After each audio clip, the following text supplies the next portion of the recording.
1815년 4월 5일 네덜란드 동인도 제도의 총독으로 부임 중이었던 스탠포드 래플스 경은 갑작스럽게 들려온 폭발음에 즉각 군대를 소집합니다. 섬이 크게 진동할 정도의 굉음이라니 분명 근처 아군 기지가 대포로 공격받은 것이 분명하다. 폭발음의 정체가 적군의 대규모 포격이라고 생각한 래플스 경은 침몰했을 아군의 선박을 구조하기 위해 군함까지 동원시켰죠. 그런데 인근의 그 어떤 기지에서도 공격을 당했다는 보고가 올라오지 않았습니다. 보고는커녕 폭발의 흔적조차 발견되지 않은 이 미스터리한 사건에 래플스 경과 한데 모인 군인들은 그저 어안이 벙벙할 뿐이었는데요. 이들은 얼마 지나지 않아 알게 되었죠. 그들이 들은 것은 대포 소리가 아닌 화산 폭발음이었으며 폭발의 흔적을 찾을 수 없었던 이유는 화산이 무려 1000km나 떨어져 있었기 때문이라는 것을, 그리고 1000km나 떨어진 화산의 폭발음이 생생하게 들려왔다는 것이 무엇을 의미하는지 말입니다.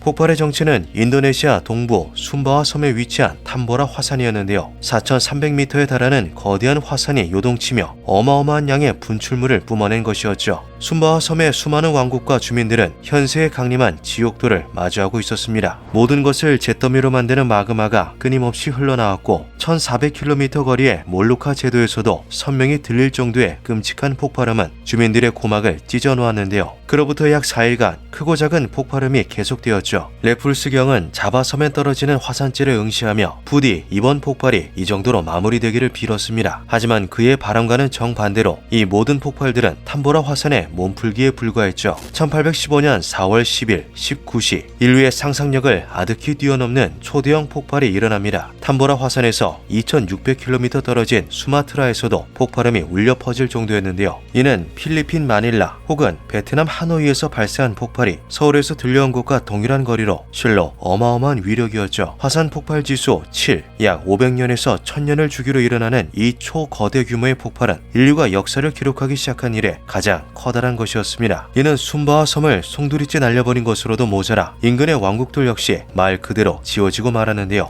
인류가 사용했던 가장 강력한 무기 차르본바의 400배에 달하는 거대한 폭발은 탐보라 화산의 봉우리를 하늘 높이 날려버렸고 4300m였던 탐보라 산의 높이는 2851m로 줄어들었죠. 산산조각난 산봉우리, 즉 100억 톤에 달하는 화성암들은 화산재가 되어 하늘과 땅을 빼곡히 뒤덮었습니다. 폭발의 충격으로 뿌리째 뽑혀나간 섬의 나무들은 화산재, 용암과 뒤섞여 바다로 떠내려갔고 직경이 5km에 육박하는 거대한 뗏목을 만들었는데요. 화산 폭발과 함께 따라온 거대한 쓰나미는 이 뗏목들을 엄청난 속도로 항해하도록 만들었고 선박들과 해안가의 마을들을 산산조각 내버렸죠. 약 6만에서 12만 명의 목숨을 잃은 가히 신의 분노로 비유할 만한 이 대폭발에서도 다행히 살아남은 사람들은 존재했습니다. 비록 모든 것을 잃었지만 이들은 목숨을 건졌다는 사실 하나만으로 안도한 채 서로를 부둥켜 안았는데요. 하지만 진정한 지옥은 지금부터가 시작이었죠.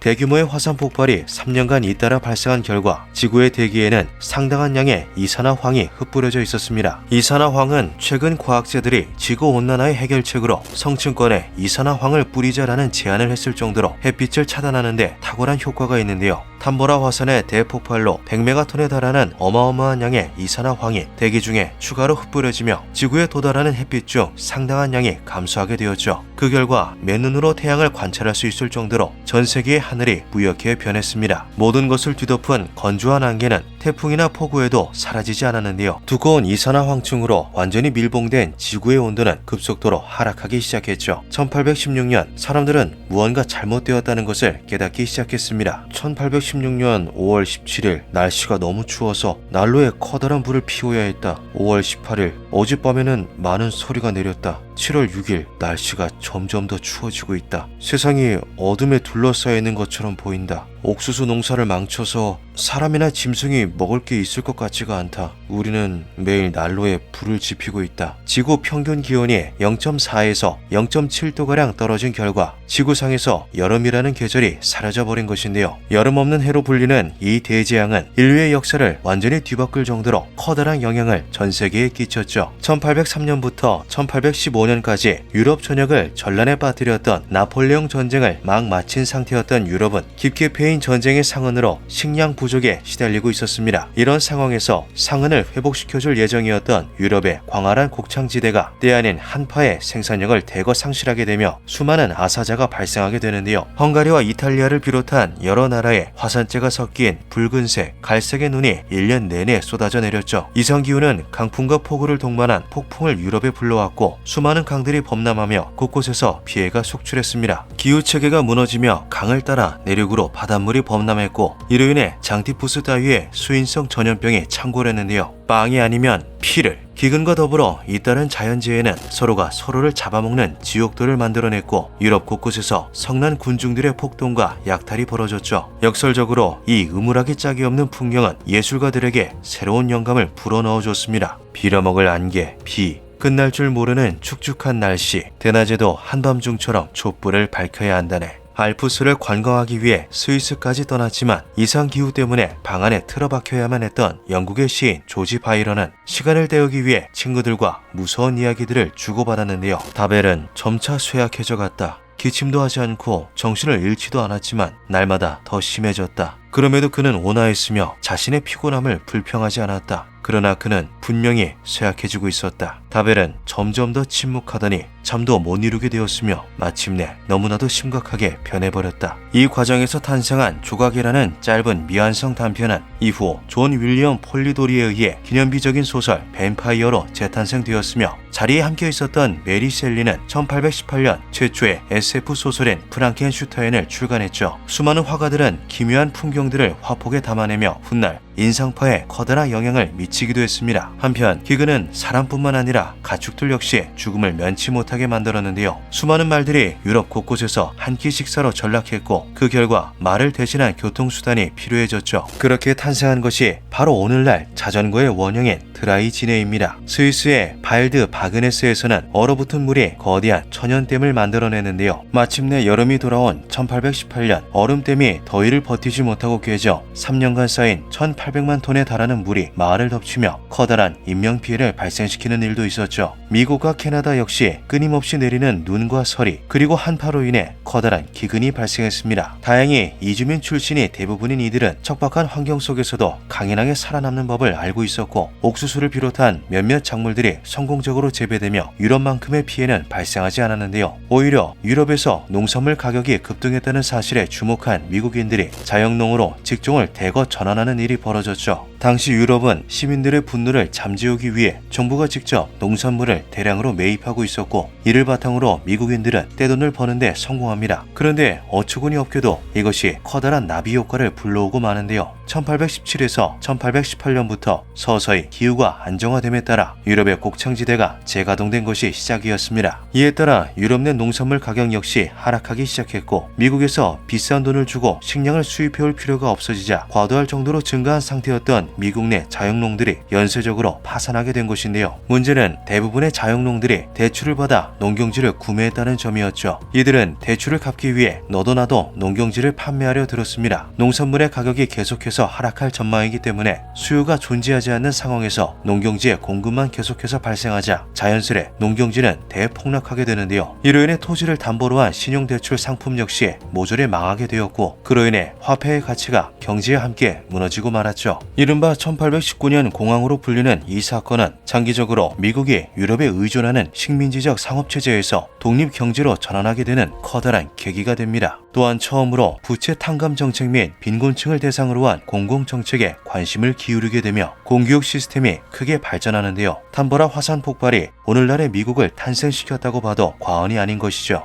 아시아에서는 전 세계를 공포로 몰아넣게 되는 커다란 사건이 터지고 맙니다. 탐보라 화산의 영향으로 인도양의 수온과 염도에 커다란 변화가 찾아오며 동물성 플라크톤이 급증, 이를 숙주로 하는 콜레라균이 크게 번식하게 된 것인데요. 잇따른 폭우와 이상기후로 바닷물이 범람하자 수많은 사람들이 콜레라에 감염되었고 그 과정에서 돌연변이까지 생겨나게 되죠. 인도 벵골 지방의 풍토병이었던 콜레라는 사람들이 면역력을 갖추기도 전에 인도 전역을 휩쓸어버렸고 곧이어 변종 콜레라가 전 세계로 퍼져나가기 시작합니다. 당시 우리나라 역시 잇따른 흉작으로 인해 엄청난 수의 아사자가 발생한 상태였는데요. 조선왕조실록의 기록에 따르면 순조 14년에 790만 명으로 집계되었던 호구조사가 순조 16년에는 131만 명이 줄어 659만 명으로 집계되었다고 하죠. 이런 참혹한 상황에서 1821년 콜레라까지 한반도에 상륙하게 됩니다. 평양부의 성 안팎에 지난달 금음 사이에 갑자기 괴질이 유행하여 토사와 관격을 알아 잠깐 사이에 사망한 사람이 10일 동안에 자그마치 1천여 명이나 되었습니다. 의학도 소용없고 구제할 방법도 없으니 목전의 광경이 매우 참담합니다. 그 돌림병이 그칠 기미가 없고 점차 확산될 염려가 있어 점차 외방의 각 마을과 인접한 여러 고을로 번지고 있습니다. 괴질, 호열날, 호열자, 호역 등의 여러 이름으로 불린 이 전염병은 대유행하며 세도 정치로 인한 조선 경제의 황폐화를 더욱더 가속화시켰고 조선의 멸망을 앞당기는 요인이 되었죠. 청나라 또한 전국에서 보고되는 피해 상황에 정신을 차릴 수가 없었습니다. 한파로 인해 찾아온 기근에다 양쯔강을 비롯한 여러 강에서 발생한 홍수는 그나마 남은 농작물들까지 쓸어버렸는데요. 한방눈은 계절을 가리지 않고 쏟아져 내렸죠. 곡물 한 자루에 300냥. 가난한 사람들은 어디서 그런 돈을 구하는가? 그들은 거리에서 아들과 딸을 물물 교환한다. 어린아이들은 상황을 이해하지 못한다.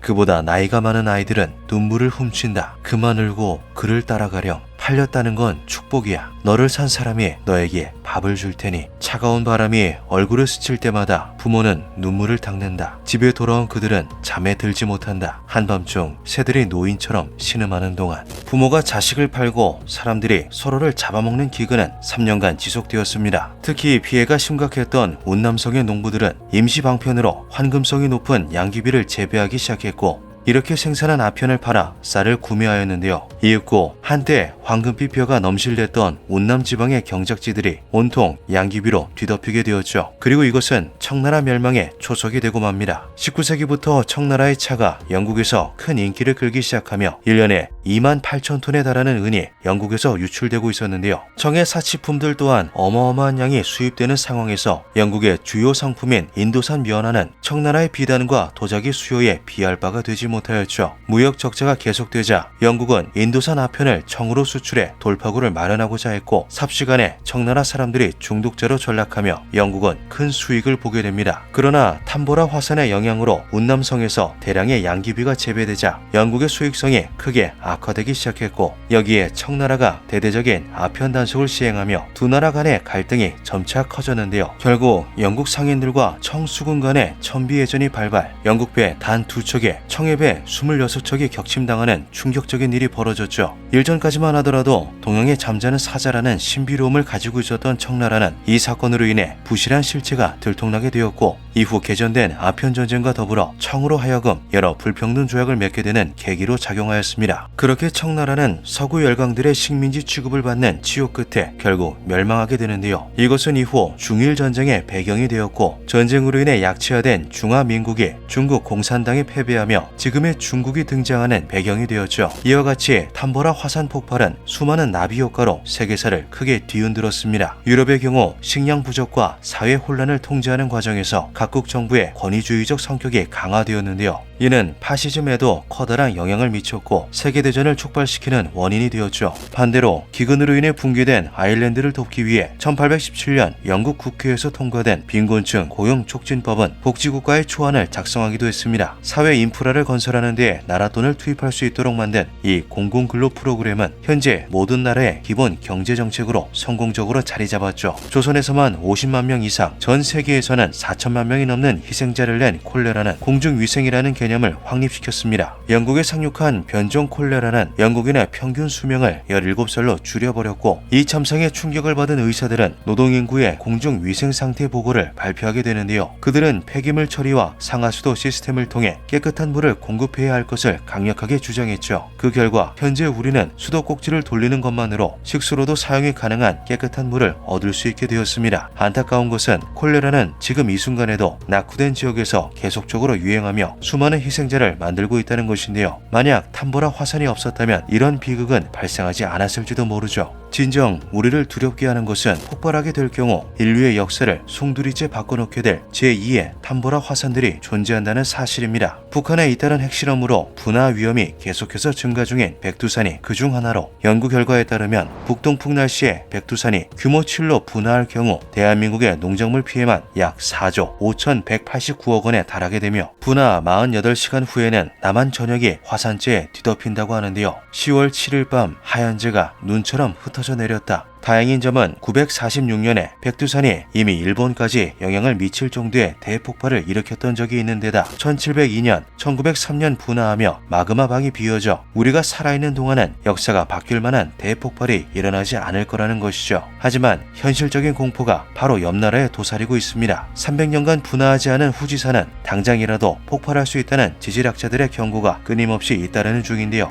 고대대학교 다스미 요시유키 명예교수의 연구 결과에 따르면 28,000년 전 일어났던 아이라 단자와 분화급의 폭발이 일어날 경우 일본에서만 1억 2천만 명이 사망하게 된다고 하죠. 또한 1707년 후지산이 규모 5로 폭발했을 당시 추정 리히터 규모 8.6의 일본 최대의 지진이 일어났던 것을 생각하면 국가 멸망에 준하는 대재앙이 터질 수도 있습니다. 이 지진은 약 150년 이상의 주기로 일어나는 도카이 대지진으로 1854년 이후 발생한 적이 없어 지금이라도 찾아올지 모르는 일본 최대의 예정된 재앙 중 하나인데요. 후지산이 먼저 분화하지 않더라도 도카이 대지진이 발생할 경우 그 충격으로 후지산이 분화함과 동시에 연쇄적으로 도난카이 대지진, 난카이 대지진이 발생할 수도 있죠. 이 경우 일본은 괴멸에 가까운 피해를 입게 됩니다. 일본이 보유한 1,569조 원의 외환 보유액, 4,810조 원의 해외 투자금과 더불어 일본이 세계 경제에 미치고 있는 영향을 생각하면 꽤나 큰 규모의 경제 대공황이 찾아올지도 모른다고 하는데요. 이 밖에도 60만 년의 폭발 주기를 가졌고 64만 년 전 마지막으로 폭발한 미국의 옐로스톤 화산이 존재하죠. 남한 면적의 3배에 육박하는 마그마방을 지닌 이 슈퍼 화산이 폭발하게 될 경우 탐보라 화산이 우습게 보일 정도의 즉각적인 피해와 더불어 약 5년간의 겨울이 찾아올 것으로 예상된다고 합니다. 이는 인류 멸종에 준하는 예정된 대재앙임에도 불구하고 대비하는 것이 불가능에 가깝죠. 과연 제2의 탐보라 화산은 언제 어떻게 찾아오게 될까요? 자연의 힘 앞에서 우리는 아직도 너무나 무력합니다. 기묘한 밤이었습니다.